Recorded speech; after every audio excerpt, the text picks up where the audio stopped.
கிட்டத்தட்ட ஒரு 430 நாட்களுக்கு மேலாக ஒருவர் சிறையில் இருக்கிறார். ஃபைலை பார்க்க மாட்டார், டிபார்ட்மெண்ட் ரீதியான எந்த நடவடிக்கையிலும் ஈடுபட மாட்டார். ஆனால் அவர் அமைச்சர் அப்படின்றது எப்படி சரியாக இருக்கும்?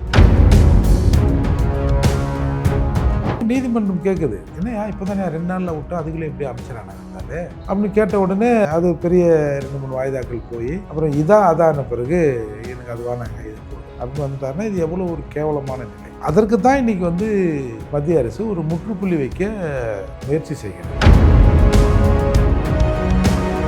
என்ன திமிரு இருக்கும்? பொன்முடி தண்டிக்கப்பட்டவர், இப்போ அதை நிறுத்தி வச்சிருக்காங்க, ஆனால் திரும்பவும் அமைச்சராக இருக்கிறார். எப்படி இது சரியா இருக்கும்?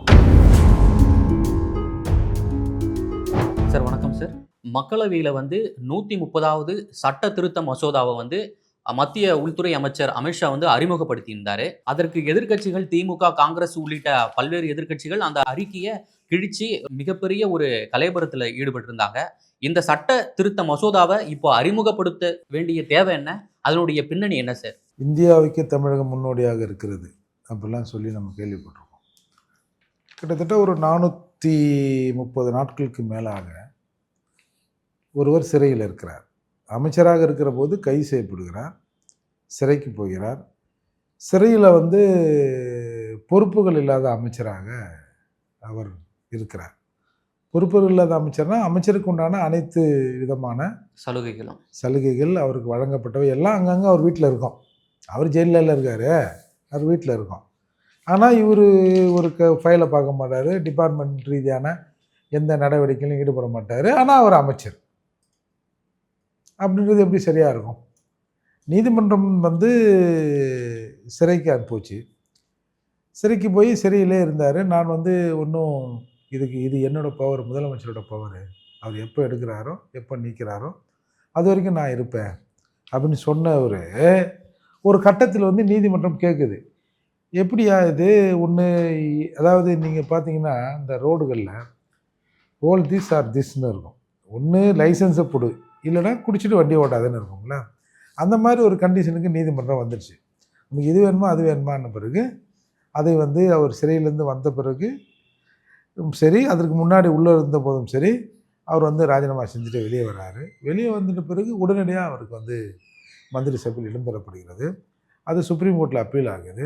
அப்பீல் ஆன பிறகு நீதிமன்றம் கேட்குது, என்னையா இப்போ தானே 2 நாளில் விட்டு அதுக்குள்ளே எப்படி அமைச்சரானார் இருந்தாலே அப்படின்னு கேட்ட உடனே அது பெரிய 2-3 வாய்தாக்கள் போய் அப்புறம் அதான பிறகு எனக்கு அது வேணாங்க இது போதும் அப்படின்னு வந்துட்டாருன்னா இது எவ்வளோ ஒரு கேவலமான நிலை. அதற்கு தான் இன்றைக்கி மத்திய அரசு ஒரு முற்றுப்புள்ளி வைக்க முயற்சி செய்கிறது. இது திமுககாரனுக்கு, காங்கிரஸ்காரனுக்கு அப்படிலாம் இல்லை, எல்லாம் 19 எல்லா எம்எல்ஏக்கள், எம்பிக்களுக்குமான, முதலமைச்சர், பிரைம் மினிஸ்டருக்கான இது ஒரு சட்ட திருத்தம். அதில் இப்போ என்னென்னா இவங்க எங்களை பழிவாங்க இவங்க பார்க்குறாங்க. அதில் ஒரு 5 வருடத்திற்கு 5 வருடம் அல்லது அதற்கு மேல் உள்ள வழக்குகளில் தான் 30 நாளில் சிறையில் இருந்தால் 31 நாள் நீயா ராஜினாமா பண்ண, இல்லைனா 32 நாங்களாக எடுத்துருவோன்றது சட்ட வரைமுறை. அதில் நீங்கள் 5 வருடத்திற்கு உள்ளே இருக்கிற அந்த குற்ற நடவடிக்கைகள் இது பொருந்தாதுன்னு சொல்கிறாங்க. இன்னொன்று, நீ 32வது நாள் ஆட்டோமேட்டிக்காக இட் வில் பி கேன்சல்டு. அதுக்கப்புறம் அதே வழக்கில், அதாவது 5 வருடத்திற்கு மேலாக தண்டனை பெறக்கூடிய வழக்கில் நீங்கள் ஒரு 50 நாள், 60 நாள், இல்லை 100 நாள், 200 நாள், 300 நாள் கழிச்சு நீ வெளியில் வந்தீங்கன்னா நீ திரும்பவும் கூட அந்த பதவியை ஏற்றுக்கொள்ளலாம். சும்மா புருஷன்னு வச்சுக்கின்னு ஒன்றுத்துக்கும் ஒருத்தவங்க வீட்டில் ஒருத்தனை வச்சுருக்கோம்ல, அந்த மாதிரி அமைச்சர்ன்ற பேரில் ஒரு டம்மியை வச்சு அதற்காக அரசு தான் செலவு செய்யக்கூடாது என்ற அடிப்படையில் இது கொண்டு வரப்பட்டது. இது ஆல்மோஸ்ட் நல்லது தான். இவங்களுக்கு என்னென்னா இதில் தெரியும், இந்த டாஸ்மார்க் விவகாரம் தெரியும். டாஸ்மார்க் விவகாரத்தில் இடி ஒரு பத்திரிகை செய்தியை வெளியிட்டாங்க. அதில் 1000 கோடி இதில் ஊழல் நடந்திருக்குலாம் சொன்னாங்க. பட் ஆனால் அது ஆக்சுவலி 1000 கோடி கிடையாது, அது 5000 10,000 கோடிக்கு மேலே போகும்னு வச்சிங்களேன்.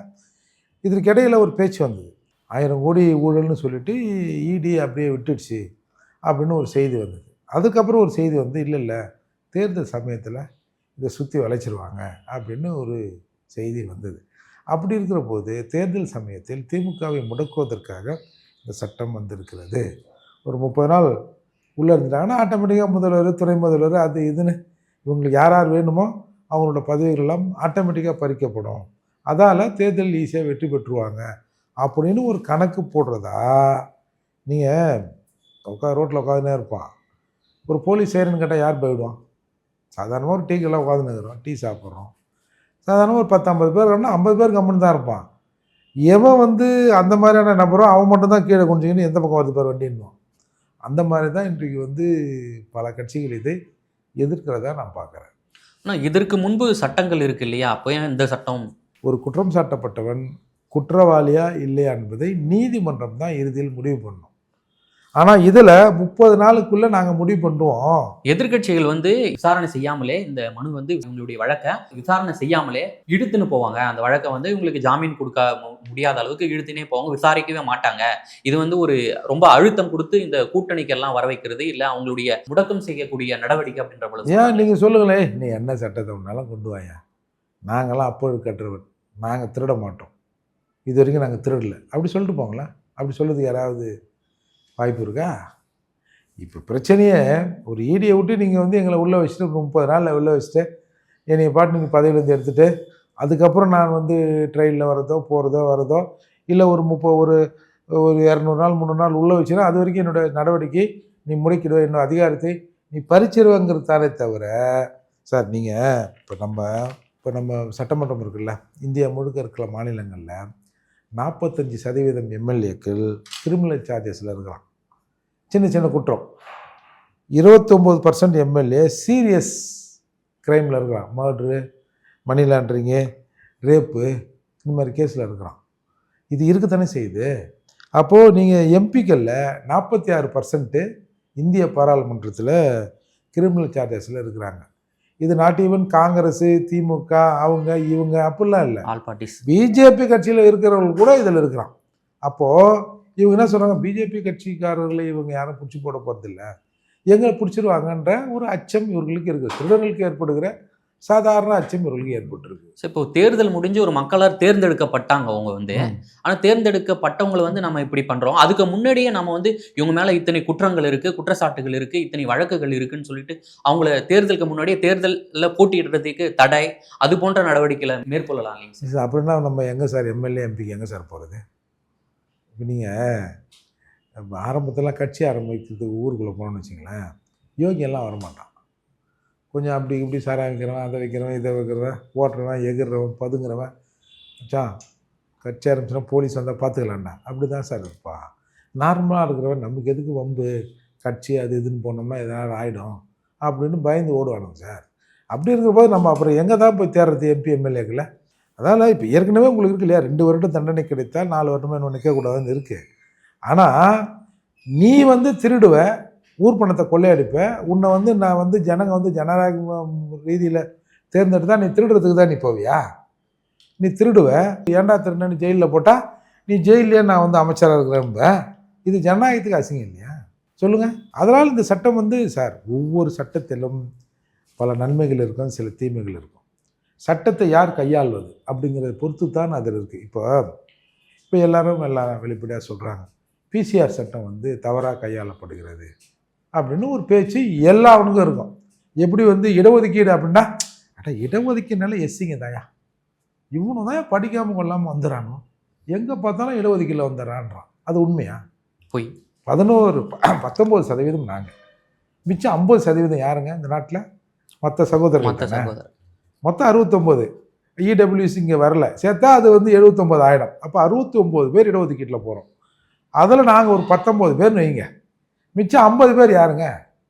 உங்களோட வார்த்தையில் இடஒதுக்கீடுன்னு பிச்சையை நாங்கள் எடுக்கிறோம்னா நாங்கள் 19 பேர் எடுக்கிறோம். எங்களோட மெஜாரிட்டி நீங்கள் 50 பேர் எடுக்கிறீங்களா? இது யாராவது சொல்கிறானா? அந்த மாதிரி தான் பிசிஆர் சட்டம் தவறாக பயன்படுத்தப்படுகிறது அப்படின்னு ஒரு பரவலாக ஒரு பேச்சு இருக்குது. உண்மையிலே பிசிஆர் சட்டம் எதற்காக கொண்டு வரப்பட்டது? பிசிஆர் சட்டமும் இந்த சப்ளான்னு சொல்கிறாங்க இல்லையா, எஸ்சி மக்களுக்கான தனி பிளான், அது எதுக்காக கொண்டு வரப்பட்டதுன்னா, இந்திரா காந்தி அம்மையார் இந்தியாவின் பிரதமராக இருக்கிற போது ஐயா இளைய பெருமாள் தலைமையில் ஒரு கமிட்டி போடுறாங்க. இந்தியா முழுக்க அந்த கமிட்டி 4 வருடம் ஆய்வு பண்ணுது. ஆய்வு பண்ணி இந்த சமூகத்தில் ஒரு ஏற்றத்தாழ்வு, இன்பேலன்ஸ் இருக்குது. ஒரு செட் ஆஃப் பீப்புள் கீழே இருக்கலாம், கொஞ்சம் பேர் மேலே இருக்கலாம். இந்த இன்பேலன்ஸ் எப்பயுமே ஒரு இன்செக்யூர் நிலையை நாட்டில் ஏற்படுத்தலாம். ஒரு எப்போ வேணாலும் அது அந்த அமைப்பு தகர்க்கலாம். அப்படின்னு ஆகிடும்.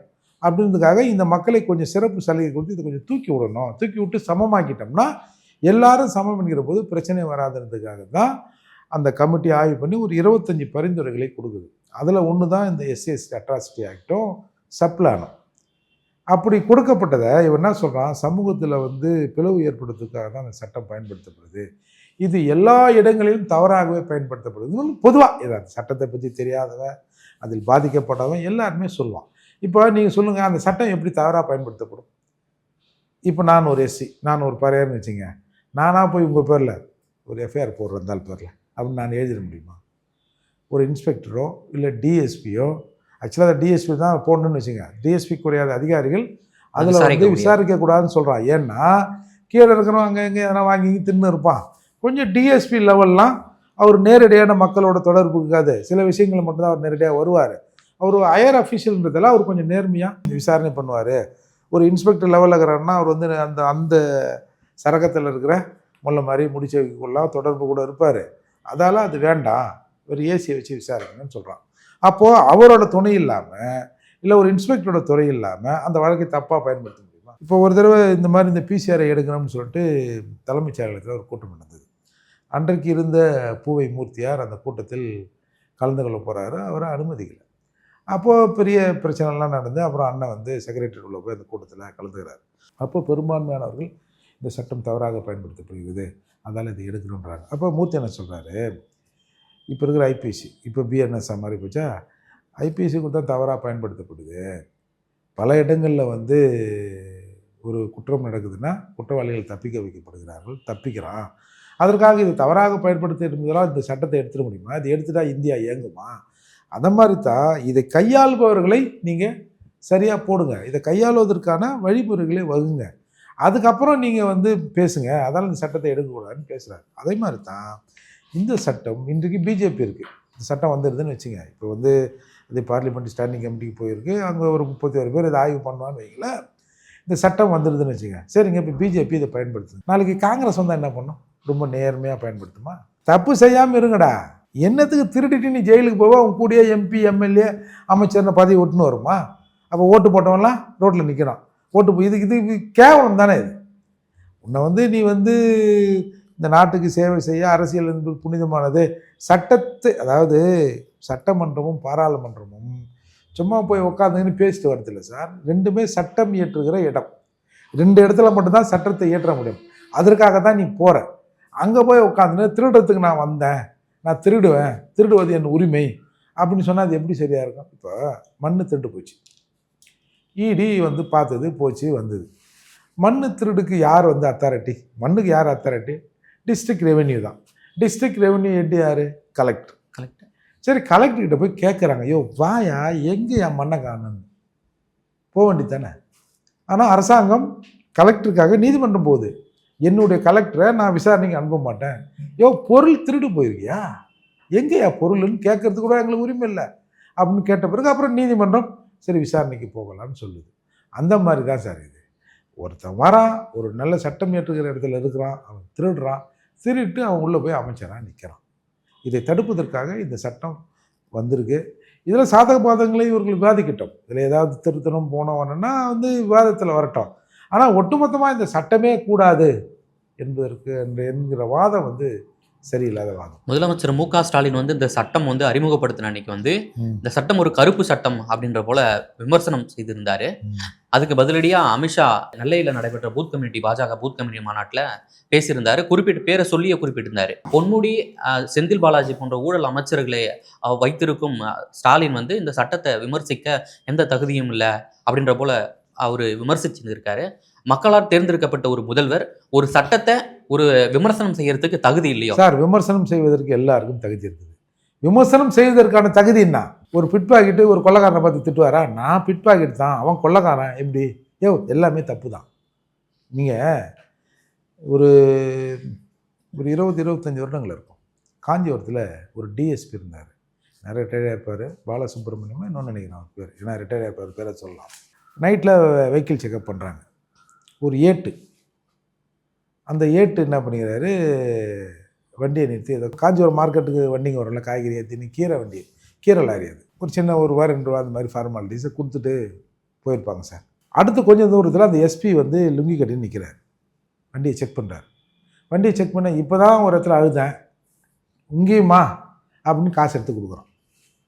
உடனே எஸ்பிக்கார் எங்கேயா, இல்லைங்க அது எங்கள் பக்கத்தில் தாங்க, வண்டியை திருப்பி அனுப்புறாரு. எஸ்பி ஏறி உட்கார்றாரு. நேராக வண்டி போய் ஒரு யூட்டர்ன் பண்ணின்னு திரும்பவும் அதை செக் பண்ணுற இடத்துக்கு சுற்றின்னு வருது. திரும்பவும் அதே போலீஸ் வண்டியை நிறுத்துறாரு. நிறுத்தி கையை நீட்டுறாரு. ஒரு ₹2 எஸ்பி தன் கையில் எடுத்து கொடுக்குறாரு. அவ்வளோதான் முடிஞ்சுது. கிட்டத்தட்ட 11 வருடங்கள் சஸ்பெண்டில் இருந்தார் அவர். அப்புறம் கோர்ட்டு அங்கே இங்கே அலைஞ்சு எவ்வளோக்கு ₹2. ₹2. ஒரு பீடி கட்டு அப்புறம் ₹1.60. இல்லை அவங்க பேரை குறிப்பிட்டு சொல்ல வேண்டிய அவசியம் என்ன சார்? இல்லை நான் சொல்கிறேன், அவர் ரிட்டையர்ட் ஆகிறதால சொல்கிறேன். அப்போது இதில் மேட்ரு வந்து அவர் பேர் இல்லை, எல்லாம் பெருமையாக சொல்லலாம். அவர் ஒரு எஸ்சி அதிகாரி, பாதிக்கப்பட்டவனு ஒரு எஸ்சி. நான் அதுக்காக கூட பேரை சொல்கிறேன்னு வச்சிங்களேன், அவர் நேர்மையாக இருக்கிறாங்கன்னு. அப்போது ₹2 சார், ₹2 ஒரு காசா சார்? அப்போ சொல்லுங்கள். இன்றைக்கி வந்து 20,000 கோடி 30,000 கோடியை வந்து எடுத்துகிட்டு எங்கே வைக்கிறதுன்னு தெரியல அப்படிங்கிறாங்க. சாதாரணமாக இன்றைக்கி டாஸ்மார்க்கில் 1000 கோடின்னா அரசாங்கமே சொல்லிச்சு. ஆனால் வெளியில் 4,000 கோடி 40,000 கோடி இஷ்டத்துக்கு ஏதோ ஒரு கணக்கு சொல்கிறாங்க. அப்போது தமிழ்நாட்டில் எந்த விஷயங்களை எடுத்தாலும் இப்போ நம்ம கார்ப்பரேஷன் ஒர்க்கர்ஸ் அதில் 1000 கோடின்றாங்க. அப்போ எல்லாமே இப்படி இருக்கிற போது ₹2 திருடினாலும் திருட்டு தான், 2000 கோடி திருடினாலும் திருட்டு தான். நீங்கள் சாதாரணமாக அந்த ரெவென்யூவில் தாசில்தார் ஆஃபீஸில் ₹100 லஞ்சம் வாங்கியிருப்போம். எத்தனை பேர் வந்து சிறைக்கு போகிறான்? எத்தனை பேர் வந்து வேலையை எழுந்து அவன் வந்து ஒரு நாள், ஒரு அரசு ஊழியர் ஒரு நாள் சிறைக்கு போயிட்டாலே 24 ஹவர்ஸ் அவர் ஜெயிலில் இருந்தாருன்னா ஆட்டோமேட்டிக்கலாக அவர் சஸ்பெண்ட் செய்யப்படுகிறார். இது சட்டம். நீங்கள் 400 நாள் இருப்பீங்க, ராஜா மாதிரி நான் அமைச்சர் இருப்பீங்க, இதெல்லாம் எப்படி அலோவ் பண்ண முடியும்? அப்போது நீ இதே பொன்முடி, செந்தில் பாலாஜி இவங்களாம் என்ன திமிரு இருக்கும்? பொன்முடி தண்டிக்கப்பட்டவர், இப்போ அதை நிறுத்தி வச்சுருக்காங்க, ஆனால் திரும்பவும் அமைச்சராக இருக்கிறார். எப்படி இது சரியாக இருக்கும்? அதுக்கப்புறம் வந்து நீதிமன்றத்தை திருப்பி அப்பீல் போன பிறகு அது ஒரு நெருக்கடிக்கு உள்ளான பிறகு வந்து அவரை எடுக்கிறீங்க. அப்போது நீதிமன்றம் நெருக்கடிக்கு உள்ளாகலைன்னு வச்சுங்க, இன்னமும் செந்தில் பாலாஜி அமைச்சராக தான் இருந்திருப்பார், பொன்முடி அமைச்சராக தான் இருந்திருப்பார். ஊரறிஞ்சு திருட்டு பயிலுவா அமைச்சராக இருந்துன்னு இவர் போய் வந்து சார் இவர் இப்படி இப்படி வழக்குகளில் தண்டிக்கப்பட்டவர்கள் போய் அவங்க சம்மந்தப்பட்ட டிபார்ட்மெண்ட்டில் எல்லாம் ஒழுங்காக இருக்கணும், தொலைச்சிருவேன், ஒழுங்காக வேலை செய்யணும்னு கேட்க முடியுமா சார்? அதனால் இந்த சட்டம் என்னை பொறுத்தவரை சரிதான் சார். இது வந்து மிஸ்யூஸ் பண்ணாமல் மற்றவங்க பார்த்துங்க. இப்போ இவங்களுக்கு பிரச்சனையே தேர்தல் இருக்குது, டாஸ்மார்க் ஊழல் இருக்குது. இதில் நாம் உள்ளகளில் போயிட்டோம்னா நாம் வெளியில் வரத்துக்குள்ளே இவங்க தேர்தலை முடிச்சிருவாங்க. அப்படி நாம் வந்து வெறும் ஆளாக வெத்து ஆளாக வெளியில் வந்து நம்ம என்ன அதிகாரத்தை நம்ம வந்து பயன்படுத்த போகிறோம் அப்படின்ற பயம்தான் இவர்களை இன்றைக்கு வந்து இவ்வளோ பேச வைக்கிறது தான் நான் பார்க்குறேன். ஓகே, குறிப்பாக வந்து திமுக ஏன் ரொம்ப ஆக்ரோஷமாக எதிர்ப்பு தெரிவிக்கிறாங்க? குறிப்பாக அதே போல் செந்தில் பால் அவரும் குறிப்பிட்டே பேசுகிறாரு பேரை, தமிழகத்தை மட்டும்தான் பிஜேபி ரொம்ப குறிவைத்து. இல்லை நீங்கள் வேறு ஏதாவது ஒரு ஸ்டேட் சொல்லுங்கள், இந்த ஸ்டேட்டில் அமைச்சர் ஊழல் பண்ணி ஜெயிலுக்கு போட்டு திரும்ப வந்து அமைச்சராக இருந்தாலும் இப்போ நடப்பு காலத்தில் சொல்லுங்கள் சார், யாராவது ஒரு சொல்லுங்கள். ஆனால் தமிழகத்தை பொறுத்தவரை நீங்கள் யாரையுமே இங்கே உத்தமன்னு சொல்ல முடியாது. எல்லா துறைகளிலும் பெரும்பான்மையான விஷயங்கள் தவறாகவே நடக்கிறதா சொல்லப்படுகிறது இல்லை. அதால் இங்கே ஒட்டுமொத்த அமைச்சரையும் முன்ன கூட யாரோ ஒருத்தவங்க சொன்னாங்களே, இதே நிலை நீடித்தான் தமிழக அமைச்சரவையை புழல் சிறையில் தான் கூட்டணும் அப்படி நிலை வந்துடும் அப்படின்ற மாதிரிலாம் முன்னாடி விமர்சனங்கள்லாம் வந்தது இல்லை. அது உண்மை தானே? இப்போ ஊழல் குற்றச்சாட்டுப்பட்டுள்ள எல்லா அமைச்சர்களையும் திருப்பியும் கேஸ் எடுத்து உள்ளே போட்டோம்னா எனக்கு தெரிஞ்சு ஒரு 7-8 பேர் உள்ளே இருப்பாங்க. அப்போ பாதி மந்திரி சபை அங்கே போயிடும். திரும்பவும் புதுசாக என்னென்ன நடந்திருக்குன்னு பார்த்தோம்னா ஆல்மோஸ்ட் அவங்க சொன்ன மாதிரி மந்திரி சபையை நாம் வந்து புழல் சிறையில் தான் நடத்த வேண்டிய கட்டாயத்தில் இன்றைக்கி இருக்கிறோம். அப்படி இருக்கிற போது இவர்கள் இந்த அச்சத்தை உணர்கிறார்கள். இந்த குறி நமக்கான குறி அப்படின்றது இவருக்கு உணர்கிறாங்க. தப்பு செஞ்சவன் அப்புறம் உப்பு தின்னவன் தண்ணி குடிச்சு தானே சார் ஆகணும்? தப்பு செஞ்சவன் தண்டனை அனுபவிச்சு தானே ஆகணும். இது எல்லாருக்குமான தானே. நீங்கள் வாங்க அடுத்து பப்புவை வந்து பிரைம் மினிஸ்டர் ஆகுங்க, பிஜேபிக்காரங்களாம் பிடிச்சி போடுங்க, நாடு க்ளீன் ஆகட்டும். ரொம்ப நன்றி சார், உங்களுடைய நேரத்தை எங்களுக்கு செலவழித்தோம்.